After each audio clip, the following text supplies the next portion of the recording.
الحمد لله الذي وحده لا شريك له في ذاته وصفاته الفريدة وجعلنا أمة حبيبه الكريم والصلاة والسلام على نبي الذي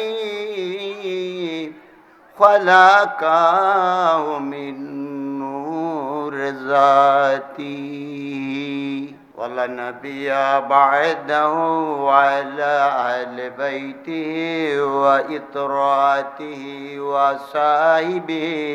وصاحبه الذين هم نجوم الهداية إلى يوم الدين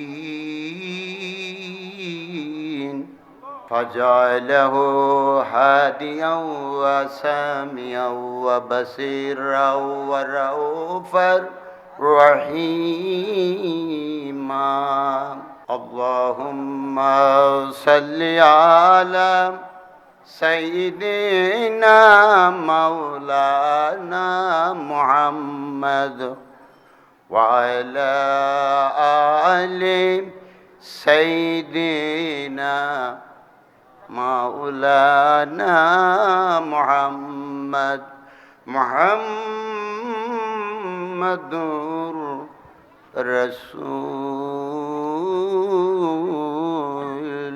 রাসূলুল্লাহ। আজকের এই সুন্দর পৃথিবীতে, সুন্দর একটি দেশে, সুন্দর একটি জেলাতে, সুন্দর একটি থানাতে, সুন্দর একটি গ্রামে সুন্দর করে আয়োজিত ইমানি নুরানি মাহফিল, সালাতু সালাম মাহফিল এর আজকের সভাপতি মাননীয় এদেশের কৃতি সন্তান, এই দেশেরই কৃতি সন্তান, আদর্শ ব্যক্তিত্ব,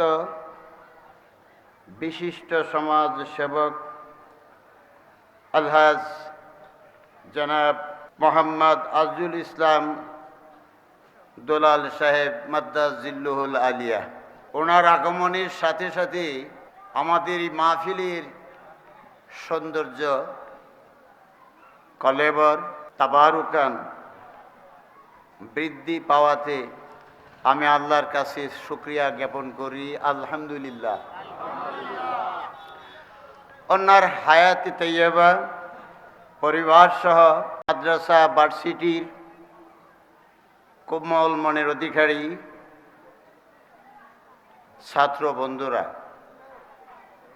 পর্দার আড়ালে শ্রেণীভেদে স্নেহাস্পদ স্নেহের শ্রদ্ধা মা ও বোনেরা,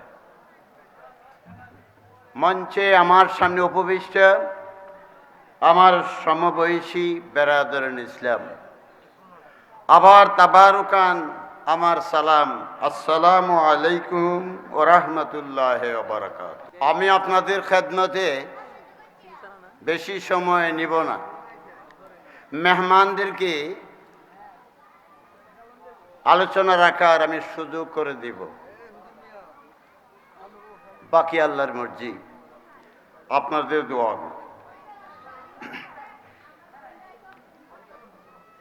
পৃথিবীর শেষ দিকে, শেষ প্রান্তে, একেবারে কাহাতাই নবী দুজাহা সাল্লাল্লাহু আলাইহি সাল্লাম কিয়ামতের ভবিষ্যৎবাণী দিয়েছিলেন এভাবে, দুটি আঙ্গুল মোবারক একত্র করে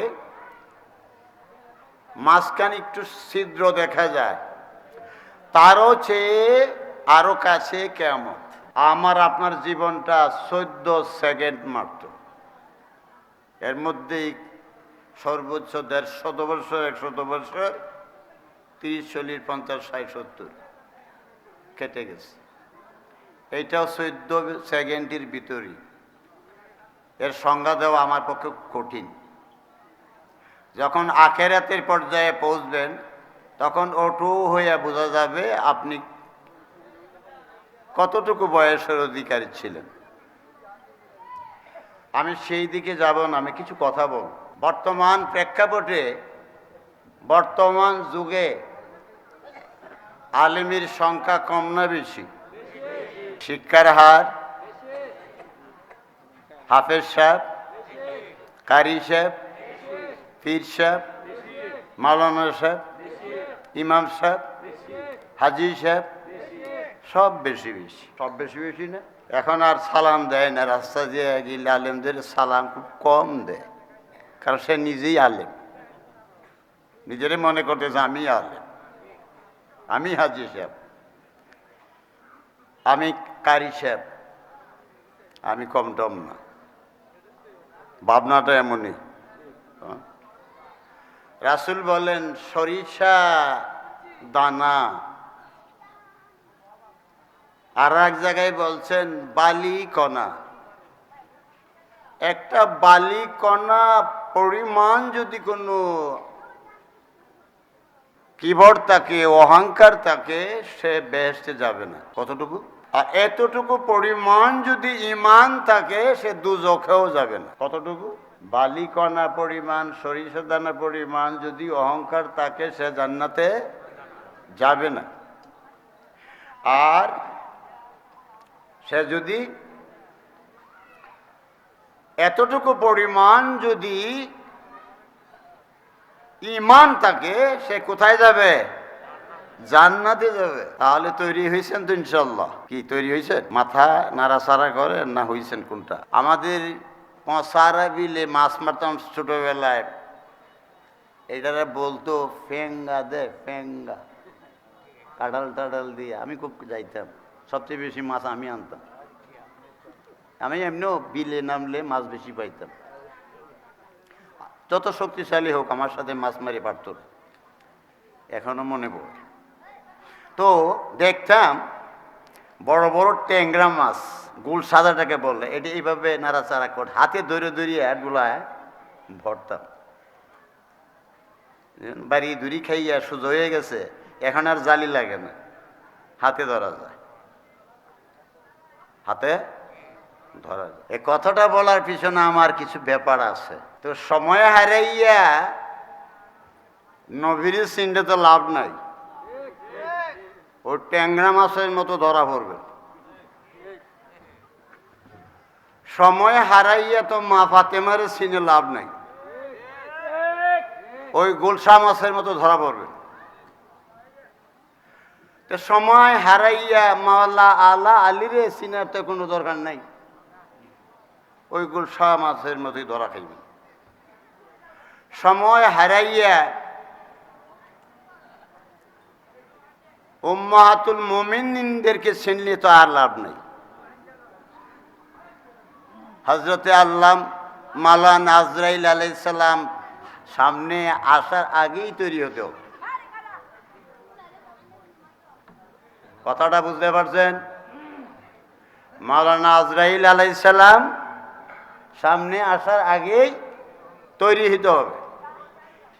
আজরাইল আলাইহিস সালাম আসলে পরে তৈরি হওয়ার সুযোগ নাই। নমাজির সংখ্যা বেশি, হাফেজ সাহেবের সংখ্যা বেশি, কারি, ইমাম, হাজি সবার সংখ্যা বেশি, একটা সংখ্যা বাড়ে নেই, সেটা হলো ঈমান। ছোটবেলায় দেখলাম একই ওয়াজ বারবার পড়ি, কেন পড়ি? ঈমানের স্বার্থে। বই লেখা ছিল নূর নবী। যখন সেকেন্ডারি স্কুল দাখিল মাদ্রাসায় ঢুকলাম, তখন দেখি মহানবী। কলেজের বারান্দায় গেলাম, তখন দেখি মহানবী। যখন ভার্সিটির বারান্দায় ঢুকলাম, কামিল ক্লাসে হাদিস পড়ি, তখন দেখি মানুষ মোহাম্মদ। কি বলেন? জেনারেল শিক্ষিতরা কেমন বলেন?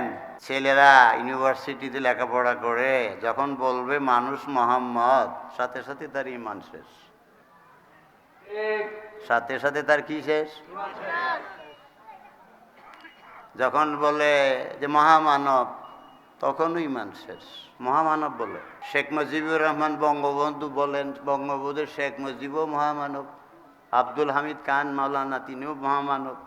সুরওয়ার্দী, তিনিও মহামানব। ফজলুল হক সাহেব, তিনিও মহামানব। জিয়াউর রহমান সাহেব, তিনিও মহামানব। সবাই মহামানব। মহাত্মা গান্ধী, তিনিও মহামানব। লাল বাহাদুর শাস্ত্রী, তিনিও মহামানব। সুভাষ বসু, তিনিও মহামানব। মোরারজি দেশাই, সেও মহামানব। রাজীব গান্ধী, সেও মহামানব। বর্তমানের মোদী, সেও মহামানব। নেলসন ম্যান্ডেলা সেও মহামানব, কাস্ত্রু সেও মহামানব, আব্রাহাম লিঙ্কন সেও মহামানব, ক্যাসিঞ্জার বাদাম বেচত, বাদামের চাষ করত, সেও একদিন আমেরিকার প্রেসিডেন্ট ছিল। হ্যাঁ, প্রেসিডেন্ট পদ ছাড়ার পরও তার একটা বাড়িও নাই, বন্ধুর বাসায় আশ্রয় নিয়েছিল, তিনিও মহামানব। আমাদের নবীও মহামানব। এক পর্যায়ে আইছে কিনা এরূপ আকীদা পোষণ করিয়া নমাজ পড়লে এই নমাজিরা দুজখী। এই আকীদা পোষণ করে 70 বার হজ করলো দুজখী। তাহলে কি দরকার? আল্লাহ এখন জাক্কির ফাইন্না যিকরা তানফাউল মুমিনিন, হে নবী আপনি ঈমানের ওয়াজ করুন, যাতে আপনার সামনে সাহাবায়ে কেরাম যেন ঈমানে মজবুত হইতে পারে। এই কথা বলেন, জাক্কি ফাইন্না যিকরা তানফাউল আমিলিন, যাতে তাদের আমল মজবুত হইতে পারে, এই কথা বলে। কি বলছে? আমি আমার ভূমিকার পড়ে একটা ছোট্ট বাক্য পড়ছি, বাক্যটা ছোট, কিন্তু ওজন আকাশ আর জমিন মিলিয়েও হবে না তার সমান, কুল কায়নাত মিলেও হবে না। আল্লাহর পরে আর হওয়ার অধিকার রাখে না, তিনি না মুহাম্মাদুর, এতটুকু বলছি। তো লা ইলাহা ইল্লাল্লাহু মুহাম্মাদুর রাসূলুল্লাহ, রাত্রিতে তাহাজ্জুদের নামাজের সময় কেউ দেখে না। দিনেরটি ভণ্ডামি থাকতে পারে, লোক দেখানো থাকতে পারে, রিয়া থাকতে পারে, রাত্রি নিশীতে যখন লা ইলাহা ইল্লাল্লাহ ইল্লাল্লাহ ইল্লাল্লাহ ইল্লাল্লাহ, আল্লাহর আরশের নূরের কুটি এভাবে দুলতেছে। আল্লাহ বলেন, নূরের কুটি তুই কাফস কি লাগি?